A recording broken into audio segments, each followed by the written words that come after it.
Welcome to Building 101, the guide that gives you everything you need to become a master builder. By breaking down the building process and helping you understand how to design and build like a pro, this series takes you step by step through all the elements of building in Minecraft. Make sure to check out the other videos in the series after this one to help you on your journey to being a better builder. And let me know in the comments what other topics you'd like to see covered in future episodes. Today we'll be looking at everything you need to build amazing roofs for your Minecraft creations, including the theory behind roofing and some practical tips on making the best possible roof for your build. The first and probably most important thing to consider is the style of the build you're going for. For the roof to fit, it has to be something that will suit that style. For example, a cathedral may have a pointed spire and steep pitch, whilst a modern build might feature a roof that matches the materials of the rest of the build. Check out real-life references or concept art for ideas on what roof shape will best fit your build and the area you're creating it in. Make sure you have a clear idea in your mind of what you want before starting building the roof. Another element is making sure your roof design serves a functional purpose. It should protect the interior from rain and other environmental elements. Make sure to build this into your design decisions and considerations. For example, if you're building something apocalyptic or run down, you might want to deliberately leave some gaps or holes in the structure. Also consider incorporating overhangs or gutters to divert rainwater away from the building's walls and foundations. Tying your building to reality like this, even if it's a fantasy or concept building, will make it feel right and adds a great element of extra detail. There are some common roof styles that you should know about to help you make a decision on what will work best for your build. Here are 10 of them. A gable roof is one of the most common and recognisable roof styles, featuring two sloping sides that meet at a ridge forming a triangular shape. Gable roofs are straightforward to build and effectively shed rain and snow. They're popular in various architectural styles and climates. A hip roof has slopes on all four sides, with each side meeting at the ridge. It forms a pyramid shape. Hip roofs are known for their stability and ability to shed water and snow effectively. They're common in areas prone to high winds and heavy rain. A jerkin head roof, sometimes known as a half-hip roof, is a combination of a gable and hip roof, where the gable ends are clipped or hipped, giving it a unique and somewhat flattened appearance. Jerkin head roofs offer some of the stability advantages of hip roofs, whilst allowing for additional design creativity and space inside the attic. A flat roof has little or no slope, appearing nearly level. Flat roofs are popular for modern architecture and commercial buildings. However, proper drainage and waterproofing are crucial to prevent water pooling and leaking. A shed roof is a single sloped roof that slopes in one direction from one flat side of the build to the other. Shed roofs are simple and cost effective and often used for additions, sheds and contemporary home designs. They're effective at shedding rainwater when they're properly sloped. A saltbox roof is a variation of a gable roof with one side longer than the other, creating an asymmetric shape. This design is traditional in New England and offers more space in the building's upper level. It provides an interesting and historic look.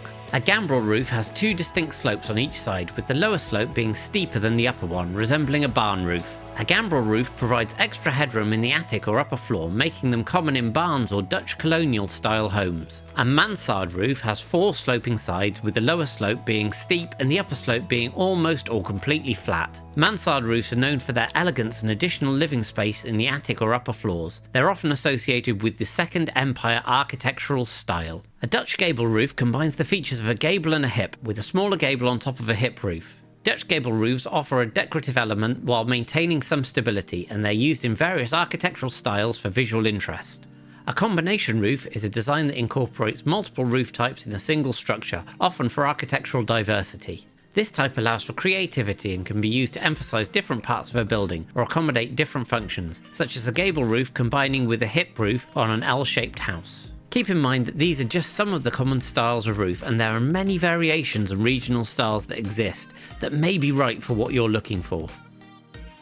The pitch of a roof is the degree of steepness or the slope of its surface, typically measured in terms of an angle or a ratio of rise to run, which is how many units it goes up for every one that it moves over. It serves the primary function of facilitating proper water drainage by allowing rainwater and snow to flow off the roof effectively. This prevents water building up, reducing the risk of leaks, structural damage, and the weight of snow causing a roof collapse. However, some roofs in colder areas have a deliberately lower pitch to catch the snow, which acts as an additional layer of insulation in the winter. On top of its functionality, the roof pitch plays a significant role in the aesthetics of a building and affects the choice of roofing materials, making it a critical factor in the overall design of a structure. Make sure to consider the dimensions and proportions of your structure to ensure that the roof fits well and looks balanced. Choosing appropriate blocks and materials for your roof is exceedingly important to get the look you want. Depending on the style and pitch, similar to the real world, you may be limited in the blocks that you can use, as not all block sets have wall and slab or stair variants. Experiment with different textures and colours to achieve the desired aesthetic, whilst maintaining structural integrity. Adding decorative elements can enhance the overall design. These may include dormer windows, chimneys, skylights, or decorative trim. Using different blocks and colours for accents and detailing can create depth, wear and tear, and visual interest in your roof design. If you're finding this video useful and you'd like to get more hints and tips from the channel, if you can hit that like button, let me know in the comments what you'd like to see. It would be most appreciated, and make sure you hit that subscribe button as well if you'd like to see more videos like this. Once you've got your structure and you've decided on the basics like the style, the pitch, and the block palette that you're going to use, you'll be ready to actually get roofing.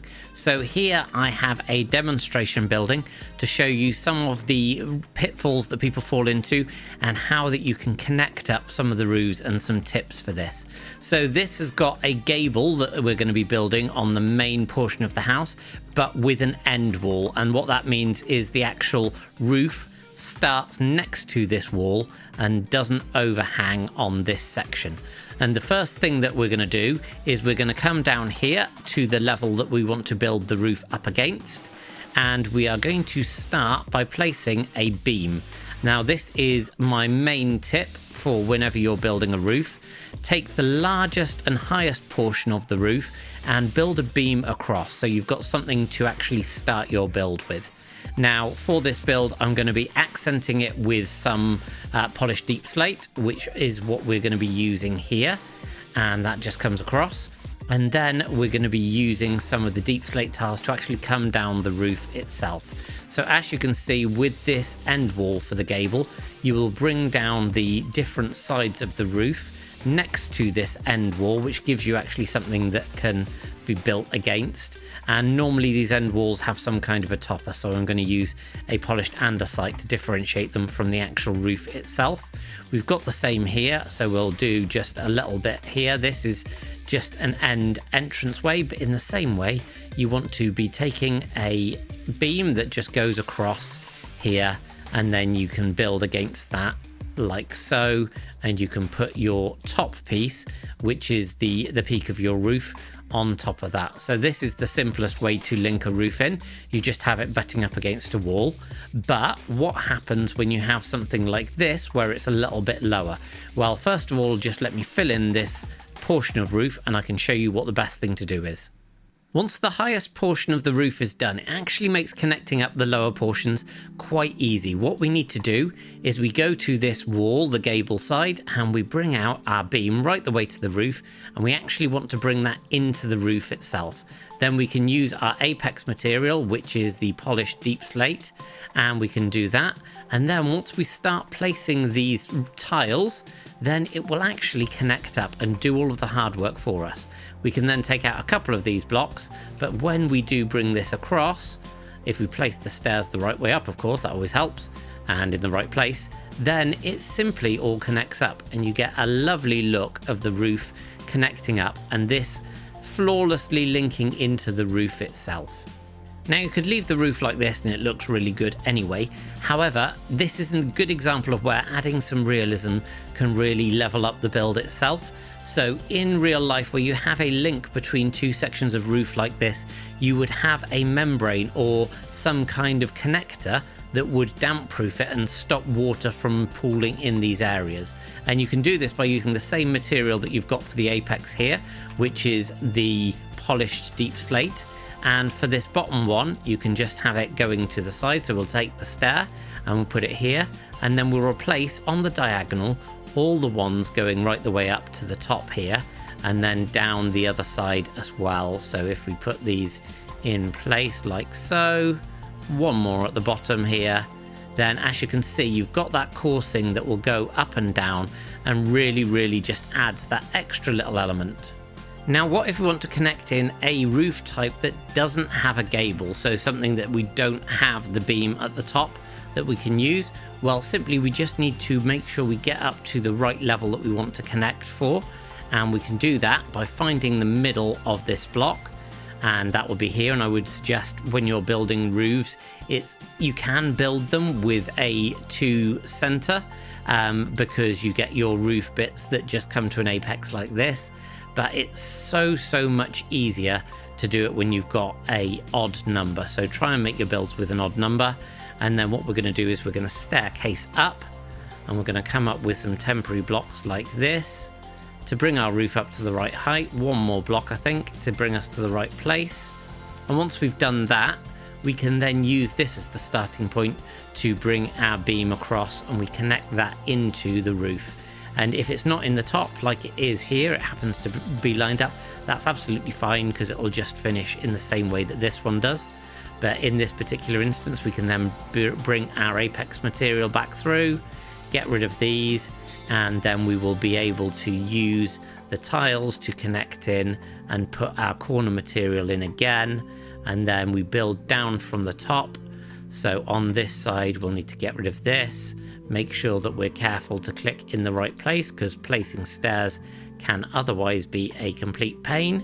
And do this, and if we just carry on like that all the way to the bottom, and when that's done and the corners have been switched out, it all looks like part of one roof. And as you can see, that now looks fantastic. So the key thing to remember is make sure that you have odd numbers for your builds, and make sure that you start at the top and work your way down. And even if we'd had an overhang like this on a roof, which is quite common, you can just have the same thing. It would still connect up on the corner like so. And yeah, it would still look great. But obviously this style in particular doesn't have an overhang, but I think it does look really good. When it comes to Asian and fantasy builds here, then it's important to note a couple of things. Firstly, they are far more complicated than your basic roof structures. So make sure that you do understand the basics of how roofs can link together before you start looking at these, because in essence, they are all combination roofs. They've got various different elements that are built together into a single roof design. And the next thing to do is make sure that you have a clear vision of what you want the outcome to be achieved. So for example, this pagoda is based on a real life one in Japan. So I had plenty of photos to work from different angles to make sure that it did end up looking like I wanted it to look. Similarly, this castle is based on various different Japanese castles that once you've done that, you can break it down into its constituent parts. So you can break down the roof into the simple bits.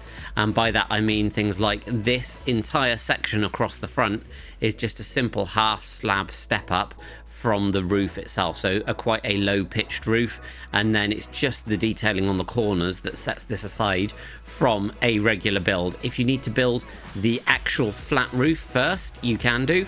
And here we've got these sloping arches. I would suggest planning these on the floor level so that you can actually make sure you've got the curve that you want before you start putting this on the build, because otherwise you can get yourself really mixed up in terms of what you want to do. When it comes to fantasy roofs, you've got this element called a saddleback roof that is quite popular. Now, this is actually from reality, where over time the roof structure the weight of the roof has pulled down the actual beam that goes across and created this archway, this reverse archway, this indentation at the top of a roof. To create one of these, starting from the top, you want to make sure you've got the curve that you want, and that is the key thing. Once you've got that curve, you can then build off that. You can fill in the gaps till you get to that curve, and then eventually you're probably going to find that it goes back to a regular roof pattern. But you can have these as extreme as you want. The more extreme, the more complicated, and if you've got quite an extreme one, I would suggest running a line of blocks to give you the curve that you want from the middle of the roof right up to the top. and then break that into sections, and then put another curve there, and then you're just linking up the different lines of blocks that you've got, and that will give you a smoother transition. Where it comes to fantasy builds, you've also got these detailing elements that you can add, which do make the roof look fantastic, as do things like big chimneys and things like that. With chimneys, just make sure that you've got something inside that reflects it. So you've got a fireplace. This is a blacksmith, so we've got a big section here where you've got the furnace, and then the roof that needs to come up to take all of the smoke away from that. But adding those little details can really set off your roof. And obviously, if it's fantasy, you don't want anything to be too regular. You want it to be a little bit all over the place, something like this. For domes and spires and more complex roofs, then these add another element of complexity. So people quite often get off-put by domes, but actually domes are probably the easiest of these types. For me at least, you create a circle, and then you create a semicircle going above, across the middle, and another one going across the other direction. And then that cuts it into 4 quarters. And on one of those quarters, you can just experiment or create the lines of the dome to fill it in, and then replicate that all the way around. The good thing about domes is that they are rotationally symmetrical, which means that they are the same all the way around. And that works for builds like this, but it also works for things like this. So when I created this observatory, then actually I created the entirety of the dome and then added this cutaway. And then the bit that I removed, I basically shifted it a block out like it had slid over the top. So little details like that can make all of the difference, but don't try and build it to look like this. Build the basic structure and don't be afraid to remove blocks from that. Where it comes to something like a spire or a cathedral roof, obviously these have got quite a high pitch in general, and you want some various different spires to go alongside those. With a spire itself, I would say the block selection is very important. Choosing blocks where you've got availability of walls makes all the difference, because it allows you to taper much more effectively and create a nice smooth spire design. Also, make sure that you're planning these on the floor. So build up a line of blocks to the height that you want your spire to be, build out the size of the base around that, and then you can start trying to create a smooth line that transitions from the top to the bottom. And you can start that with blocks and then add in things like these walls and other things, maybe like fences, or some things like the iron bars at the very end to get the real sharp pinnacle on the top. So again, just break it down into its constituent parts. The final type of design to look at is the super complex roofs that you get, which quite often are in a fantasy style. So this is my take on a build that I saw that was by a builder called Grayson, and I will link his Twitter in the description for the original, but this is a slightly bigger version, and this is the witch hat style roof. So obviously you haven't got much that you can do in terms of breaking this down. You really do have to build this up. Say again, build up the height that you want it to be, and then build the rim is what I did, to say, well, what do I want the rim pattern to be? And then I took a number of lines of blocks to try and create the curves from the different sections down to the edge, and then just filled in the gaps in between. But yeah, this is more at this point of an organic structure than it is a roof. And I have a video within this series on organic structures, and if you click on the box, you'll be able to check that out now.